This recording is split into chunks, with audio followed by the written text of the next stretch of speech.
আচলতে সঁচাকৈয়ে বৰ দুখ লগা কথা বিশেষকৈ মাননীয় মুখ্যমন্ত্ৰী মহোদয় আৰু কৰ্মচাৰী পৰিষদৰ লগত যিখন আলোচনা হৈছিলে তাৰে পিছত যিটো বাৰ্তা আমাৰ মাজত আহি পৰিছিলে খুব আশাৰ বাৰ্তা পাইছিলোঁ আমি খুব আশা কৰি আছিলোঁ যে অসম চৰকাৰে অসমৰ কৰ্মচাৰীসকলৰ হিতৰ বাবে OPS পুনৰ প্ৰৱৰ্তনৰ যিটো প্ৰচেষ্টা সেইটো অধিক ত্বৰান্বিত কৰিব আৰু আশানুৰূপভাৱে এটা ঘটনা ঘটিছিলে যিটোৰ কাৰণে আমি বহুত উৎসাহিত হৈ গৈছিলোঁ যেতিয়া 2025লৈকে OPS দিম বুলি ক'লে কিন্তু পিছ মুহূৰ্ততে যেতিয়া আমি আনন্দ কৰিব ঠিক ধৰিছিলোঁ মাত্ৰ 2005লৈকে ঘূৰি গ'ল খুব দুখ লগা কথা আৰু মুখ্যমন্ত্ৰী মহোদয়ৰ লগত হোৱা আলোচনাত এনেকৈ মানে শব্দ বিভ্ৰাটেৰে আমাৰ কৰ্মচাৰী সমাজক অসন্তুষ্ট কৰাই নহয় বৰ কষ্ট দিছে আমি এই ক্ষেত্ৰত মই অনুৰোধ জনাইছোঁ মাননীয় মুখ্যমন্ত্ৰী মহোদয়ে বিশেষ পদক্ষেপ গ্ৰহণ কৰিব লাগে মই ভাবিছোঁ যে তেওঁৰ মানসিকতা এটা আছে যে 2025লৈকে OPSটো প্ৰৱৰ্তন কৰিলে চাগে কৰ্মচাৰীসকল সকাহ পাব সেইটোৰ কাৰণে কৰিছিল নেকি পিছত কিজানি মানুহ কিছুমানে ভিতৰত সোমাই গৈ পেলাই এইটো আকৌ বিভ্ৰাটৰ সৃষ্টি কৰিলে নেকি তেনেকুৱা এটা হ'ব পাৰে কিন্তু মই ভাবোঁ যে দুটা কথাই ইতিবাচক 2005লৈকে হোৱা মানে প্ৰায় 1,25,000 শিক্ষক বিষয়া কৰ্মচাৰী বাচি যাব মই সেইকাৰণে অসম চৰকাৰক অনুৰোধ জনাইছোঁ প্ৰথম ক্ষেত্ৰত যিখন এই মুহূৰ্তত শুদ্ধ বুলি আপোনালোকে বিবেচনা কৰি আছে যে 2005লৈকে যিসকল ব্যক্তিৰ নিযুক্তি প্ৰক্ৰিয়া আৰম্ভ হৈছিল আৰু 2000 পিছত যিকোনো সময়তে 2005 হওক 2010 হওক 2013 হওক 2020 হওক তেওঁলোকৰ নিযুক্তি হৈছিলে সম্পূৰ্ণ কমপ্লিট হৈছিলে তেওঁলোকক OPS দিয়াৰ এই ব্যৱস্থাটো সকলোকে সামৰা হওক 13 প্ৰভিন্সিয়েলাইজত যেহেতু প্ৰায় 1 লাখৰ ওপৰত শিক্ষক কৰ্মচাৰী আছে তেওঁলোককো ইয়াতে সামৰা হওক 17-18 চনত টিউটৰসকল যিবিলাকক নিযুক্ত কৰা হৈছিলে তেওঁলোককো সামৰা হওক সকলোকে সামৰা হওক আৰু 1,25,000 বা 1,30,000 মানুহ যদি ইয়াৰ পৰা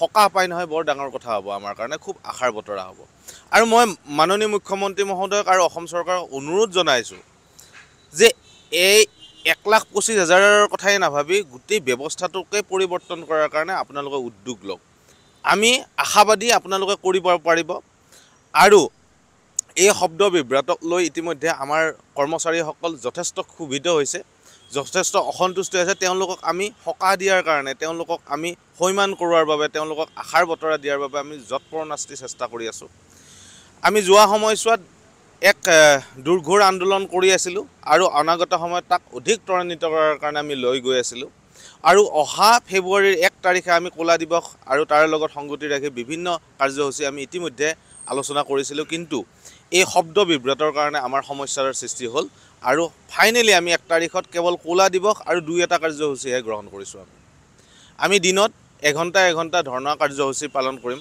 মই ভাবোঁ যে 1 তাৰিখৰ এই ব্যৱস্থাটোৰ আগতে অসম চৰকাৰে যাতে এটা বাৰ্তা প্ৰেৰণ কৰক যাতে নহয় 2025টো কাৰেক্ট 2005টো নহয় 2025টোহে কাৰেক্ট 2025টোহে শুদ্ধ বুলি আকৌ এটা বাৰ্তা দিয়ক আমি 1 তাৰিখৰ কাৰ্যসূচীও স্থগিত ৰাখিম অনাগত সময়ৰ কাৰ্যসূচীও স্থগিত ৰাখিম আপোনালোকক অনুৰোধ জনাইছোঁ 1 তাৰিখৰ এই কাৰ্যসূচীটোৰ আগে যাতে অসম চৰকাৰে এটা সিদ্ধান্ত গ্ৰহণ কৰে অন্যথাই 1 তাৰিখত অসমৰ সকলো ধৰণৰ শিক্ষক কৰ্মচাৰী শ্ৰমিকে এক ক'লা দিৱস পালন কৰি চৰকাৰক আকৌ পুনৰ দাবী জনাব পুনৰ দাবী উত্থাপন কৰিব আৰু তাৰ পিছতো যদি চৰকাৰ সন্মান নহয় অহা মাৰ্চ মাহৰ বিধানসভাৰ সন্মুখত এক ডাঙৰ ধৰ্ণা কাৰ্যসূচী পালন হ'ব অসমৰ প্ৰতিজন কৰ্মচাৰীকে তাতে সন্মিলিতভাৱে যুঁজাৰ কাৰণে আগবাঢ়ি আহিবলৈ ইতিমধ্যে সষ্টম হৈছে আৰু অহা 1 মে তাৰিখে তাতকৈ এখন যোৱা 2023ত যিখন খানাপাৰাত হৈছিলে তাতকৈ ডাঙৰ এটা আয়োজন কৰিবলৈ কাৰণে আমি ইতিমধ্যে জিলাই গৈ আছোঁ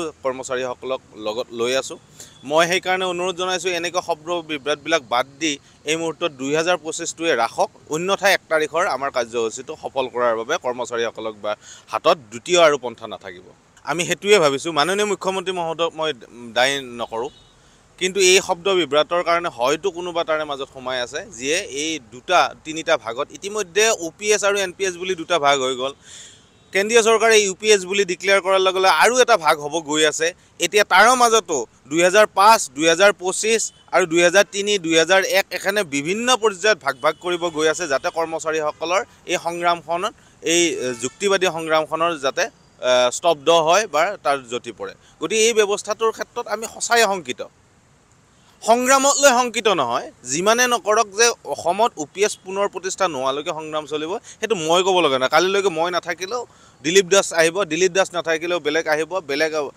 হাজাৰজন আমাৰ কৰ্মচাৰীৰ নেতা ওলাই আহিব, সেইটোক লৈ আমাৰ কোনো কথা। কিন্তু কৰ্মচাৰীসকলৰ মাজত বাৰে বাৰে বিভ্ৰান্তি সৃষ্টি কৰি তেওঁলোকক অসন্তুষ্ট কৰাৰ কাৰণে যিটো প্ৰক্ৰিয়া চলি আছে নহয়, সেইটোক লৈহে আমি অসন্তুষ্ট, খুব ক্ষোভিত। এতিয়া আপুনি যিটো কথা কৈছে যে 2005 চনৰ আগৰ যিখিনি ৰিক্ৰুটমেণ্ট প্ৰচেছ যদি আৰম্ভ হৈছে সেইখিনিকো সাঙুৰি ল'ব লাগিব বুলি কৈছে, সেই কথাখিনি মাইনৰ্ছখনত উল্লেখ কৰা আছেনে নাই, বা যিখন মাইনৰ্ছ প্ৰকাশ কৰা হ'ল সেই প্ৰকাশ কৰা মাইনৰ্ছখনে আচলতে কাৰ্যকৰী কৰিব পৰাৰ ক্ষমতা আছেনে নাই? মাইনৰ্ছখন এখন চুক্তি মাত্ৰ।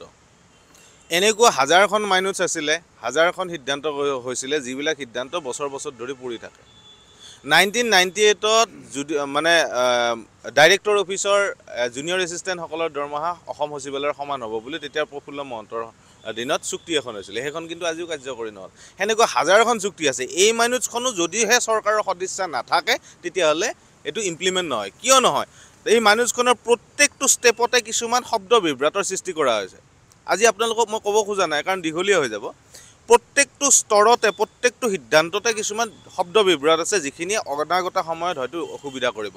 এতিয়া চৰকাৰৰ সদিচ্ছাৰ ওপৰত নিৰ্ভৰ কৰিব আচলতে এই সমস্যাটো সমাধান কৰাৰ কাৰণে তেওঁলোকে এই মাইনৰ্ছখন বনাইছে, নে এই সংগ্ৰামখনত কৰ্মচাৰীসকলক ভাগ ভাগ কৰাৰ কাৰণে তেওঁলোকে মাইনৰ্ছখন বনাইছে। আৰু অনাগত সময়ত ইয়াৰে স্পষ্ট ৰূপ আপোনালোকৰ সন্মুখত দেখিব, আমি নিজে দেখা পাম। কিন্তু কথাটো হৈছে সমস্যাটো যদিহে সমস্যা বুলি ধৰা হয় নহয়, তাক সমাধান কৰাৰ কাৰণেও আমাৰ পন্থা কিছুমান আছে। এতিয়া মই দেখা পাইছোঁ যে পন্থাখিনি এক্সাৰচাইজ নকৰাতকৈ সমস্যাটোক সমস্যা নহয় বুলি প্ৰতিপন্ন কৰাৰ কাৰণেহে চৰকাৰসমূহে বা ৰাজনৈতিক দলসমূহে বা বিভিন্ন পন্থাই এনেকুৱা কিছুমান পন্থা লৈ আছে। যেনে ধৰক UPSটো আজিলৈকে সমস্যা নহয় বুলি আজি 1 বছৰ আগলৈকেতো হুলস্থুল কৰি আছিলে। যোৱা কেন্দ্ৰীয় মানে পাৰ্লিয়ামেণ্টৰ নিৰ্বাচনৰ আগে আগে যিটো পৰিৱেশ সৃষ্টি হ'ল, তাৰ পিছতহে চৰকাৰসমূহে মানে বিশেষকৈ শাসকীয় পক্ষৰ চৰকাৰসমূহে এইটো এটা সিদ্ধান্তত উপনীত হ'ল যে NPSটো আচলতে এটা সমস্যা। তাৰ আগলৈকে কিন্তু NPSটো সমস্যা নহয়। 2035, 2036, 2020 দীঘলীয়া সময়ৰ কাৰণে NPSটো UPSতকৈ ভাল হ'ব বুলি কৈ আছিলে। যেই ইলেকশ্যনত এটা ডাঙৰ মানে শক্তি হিচাপত কৰ্মচাৰী আন্দোলনটো থিয় দিলে নহয়, তেতিয়া লগে লগে UPSৰ প্ৰসংগটো আহিল যে হয় NPS ব্যৱস্থাটোৱে কৰ্মচাৰীসকলক অসন্তুষ্ট কৰিছে, কৰ্মচাৰীসকলক অসুবিধাৰ সৃষ্টি কৰিছে। সমস্যা তেতিয়াহে ওলাল। মই সেইকাৰণে অনুৰোধ জনাইছোঁ চৰকাৰৰ ব্যৱস্থাটোক, মই অনুৰোধ জনাইছোঁ আপোনালোকৰ বিজ্ঞ ব্যক্তিসকলে এইটো সমস্যা হয়নে নহয় প্ৰথমতে নিৰ্ধাৰণ কৰক, তাৰপিছত সমাধানৰ পথ নিজে নিজে ওলাব। যদি সমস্যাই নহয়, সমাধানৰ প্ৰয়োজনে নাই। আপোনালোকে বাৰে বাৰে বিভিন্ন পন্থাৰে বিভিন্ন ক্ষেত্ৰত, এতিয়া এই মুহূৰ্তত কি হৈছে, কৰ্মচাৰীসকলক বিভ্ৰাট কৰাৰ কাৰণে ইকনমিক পাৱাৰবিলাকো লগাই দিয়া হৈছে বিভিন্ন ক্ষেত্ৰত। বিভিন্ন আপোনাৰ ইঞ্চুৰেঞ্চ কোম্পানী, বিভিন্ন বেংক, এতিয়া SBI হওক, HDFC হওক, আপোনাৰ ইউনিয়ন বেংক হওক, অফিচে গৈ আকৌ এডভকেট কৰি আছে যে NPS ব্যৱস্থাটো দীঘলীয়া সময়ৰ কাৰণে ভাল, আপোনালোকে UPS নল'ব, কালিলৈকে আহিলেও UPS নল'ব, UPSটো আপোনালোকে বৰ বেছি নকৰিব। এনেকুৱাকৈ ভিতৰত সোমাই গৈ বিভ্ৰাটৰ সৃষ্টি কৰি আছে এই সংগ্ৰামখনক প্ৰতিহত কৰাৰ কাৰণে। কিন্তু কৰ্মচাৰীসকলে নিজেই দেখিছে, আপোনালোকে দেখিছে, সকলোৱে আমি দেখিছোঁ যে NPSটো এই মুহূৰ্তত ছাৰ্ভাইভ কৰাৰ কোনো এটা পন্থা নহয়। কাৰণ যিহেতু পুৰণি পেঞ্চন হওক, নতুন পেঞ্চন হওক, পেঞ্চন শব্দটোৰ অৰ্থ হৈছে অৱসৰী সময়ত এজন ব্যক্তিয়ে যিখিনি মিনিমাম পাব লাগে নহয়, সেইখিনি খাই থকাৰ কাৰণে এটা ব্যৱস্থা, তেওঁ সন্মান সহকাৰে জীয়াই থকাৰ কাৰণে ব্যৱস্থা। এইটো এটা সন্মান, কাৰণ দীঘলীয়া সময়ৰ কাৰণে চৰকাৰ নামৰ ব্যৱস্থাটোত তেওঁ সেৱা আগবঢ়ায়। গতিকে অনাগত সময়ত তেওঁ অৱসৰৰ সময়ত যেতিয়া তেওঁ শ্ৰম কৰিব নোৱাৰে, তেওঁ যাতে নিষ্কণ্টকভাৱে, অৰ্থনৈতিকভাৱে সুৰক্ষিতভাৱে তেওঁ যাতে খাই বৈ জীয়াই থাকিব পাৰে। NPS ব্যৱস্থাটো UPS ব্যৱস্থাটো দুটা ব্যৱস্থা। UPS ব্যৱস্থাটো যদিও আহিব নাহে নাজানো, যদিও চৰকাৰে ঘোষণা কৰি থৈ দিছে 1 এপ্ৰিলৰ পৰা ইমপ্লিমেণ্ট হ'ব, তাৰে ভিতৰত হাতী ঘোঁৰা আমি একো দেখা নাই এতিয়ালৈকে, কেৱল বেটুপাতটো দেখিছোঁ। সেইকাৰণে সকলো আমি সিদ্ধান্ত লোৱাৰ আগতে বেটুপাতখনৰ চাই উঠি আমি সিদ্ধান্ত ল'ব নোৱাৰোঁ। সেইকাৰণে আমি এপ্ৰিললৈকে অপেক্ষা কৰি আছোঁ। তাতেও যে হাতী ঘোঁৰা কিবা ওলাব নহয়, মই কিন্তু নিশ্চিত। এই কাৰণে যে অসমৰ বা ভাৰতৰ চৰকাৰী কৰ্মচাৰীসকলৰ শংকা নিৰ্মূলৰ কাৰণে UPSটো অহা নাই। UPS-টো আহিছে বণিজ গোষ্ঠীক অধিক মুনাফা আদায় কৰাৰ কাৰণে। NPS-টোত 14% আছিলে গভৰ্ণমেণ্ট কণ্ট্ৰিবিউশ্যন, UPS-টোত আহিব 18.5%। ফাইনেলি কি তেওঁলোকক পইচা দিয়াৰ কাৰণে এইটো এটা ব্যৱস্থা নতুনকৈ সৃষ্টি কৰা হৈছে। গতিকে সেইকাৰণে যেহেতু ষ্টক এক্সচেঞ্জৰ মানে কোনো ধৰণৰ প্ৰেডিক্ট কৰিব পৰা বস্তু নহয়। আজি যদি আকাশত আছে কালিলৈকে পতালত থাকিব, পৰহিলৈকে মাটিত থাকিব, তাৰপিছত গছত থাকিব, এনেকুৱা এটা ব্যৱস্থা হয়। আৰু সেই ব্যৱস্থাটো যেতিয়া পেঞ্চনৰ এমাউণ্ট দিব লগা হয় নহয়, সেইটো সম্ভৱ নহয়। সেইটো সদায় অস্থিৰ হ'ব।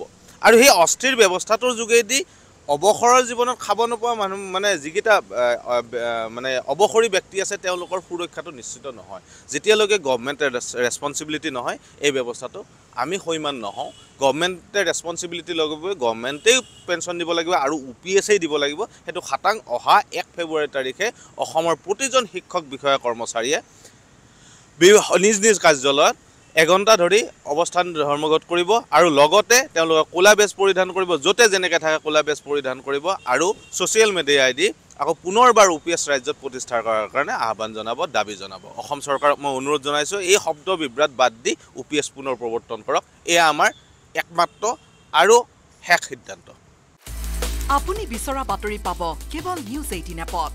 নিউজ 18 এপ ডাউনলোড কৰিবলৈ স্কেন কৰক এই QR কোড। Google Play Store-তো পাব এই নিউজ 18 এপ।